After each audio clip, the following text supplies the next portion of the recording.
Getting a personality is like getting into Area 51 if the security guard was Helen Keller. It's really easy. Think about how easy it was when you were a kid. Your entire personality would be like Harry Potter, knowing frog facts and being good at Connect 4. An adult comes up to you and starts a conversation, and within 40 seconds, they know you as the Harry Potter Connect 4 frog kid. But now, for some reason, you can't help but feel boring.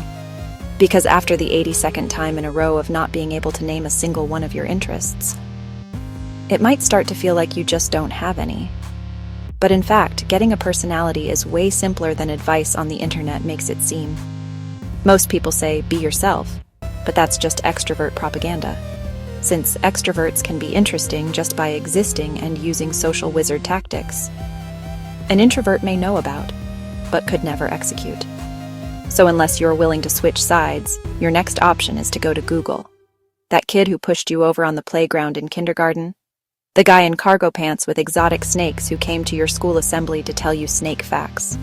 You'll notice that the more clear, memorable traits you can associate with someone, the more personality they'll seem to have. Now, what does that mean for you? It means that no matter how many cool trips you go on, none of these things, by themselves, will give you a personality in the way you care about. What you care about is seeming interesting to people, having stuff to talk about, and having people remember things about you. And there's one easy way to do this. It's called the spike method. This is actually a trick used in college admissions to help regular students get into Ivy Leagues without needing to donate a building. So let's say you like cleaning. Yeah, cleaning. It's just an example. Trust me for a second. You think cleaning is relaxing. You think it's interesting. Now imagine you spend a decent amount of time every day cleaning, learning about cleaning methods, reading up on the latest cleaning lore, watching cleaning videos. Maybe even save up to get a pressure washer and psh the dirt on people's driveways for money. Literally, in less than a month, you'll have put more experience into cleaning than 99% people will ever have. Which means the next time you meet someone, you will be known to them as the cleaning expert. That might not sound exciting, but watch this. So what do you do for fun? I'm really into cleaning. I've learned so many cool things the average person doesn't know. Oh, like what? You want to know the truth about robot vacuums? I can bring my pressure washer to your house and we can shoot the gunk off your driveway. Wow, that sounds pretty cool actually. What are you doing this weekend? IDK, I'm probably going to fold my clothes using the world's fastest folding method. That exists? Yeah, want to learn it? Now I know what you might be thinking. That's not an interesting hobby. No one's gonna care.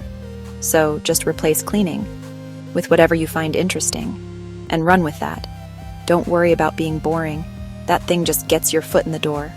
So instead of just having to introduce yourself the same boring way as everyone else, you can get people to actually stop and listen to you. So again, Step 1, find something that interests you, no matter how weird it is.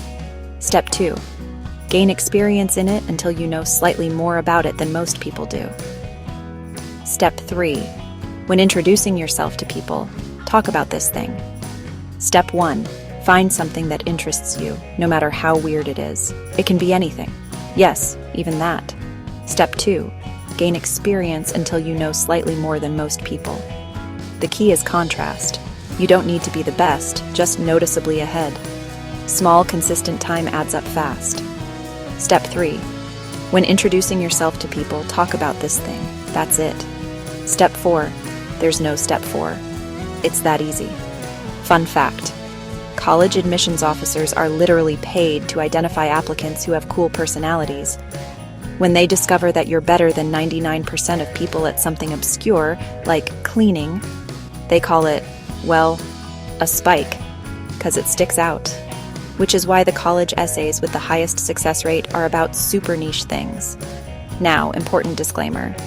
You can truly pick anything you want as your spike, but you gotta talk to people about it in a way they can understand. Let's say you've spent a month becoming an expert in Minecraft. That's valid. But no one will care if you go straight into talking about how you beat the game without touching the ground.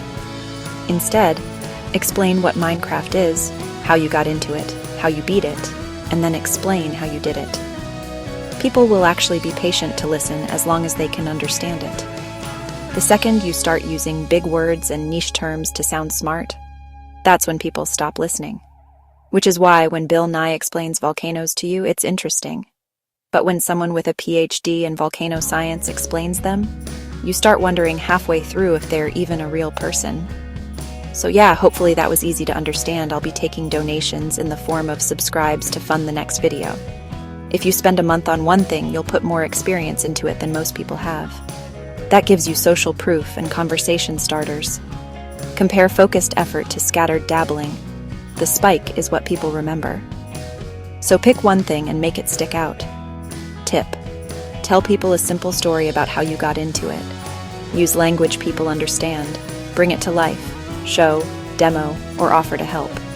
That thing just gets your foot in the door. Then you can have normal conversation about how the subscribe button just looks really enticing sometimes. Step 1, find something. Step 2, gain experience. Step 3, talk about it. Step 4, there is no step 4. So yeah, hopefully that was easy to understand. I'll be taking donations in the form of subscribes to fund the next video. Seriously, pick something and run with it. If you try it, tell me in the comments what your spike is. And hey, like, subscribe, do the YouTube thing. It funds the next video. Thanks for watching. Go try your spike this week. Leave a comment. What did you pick? Subscribe for more.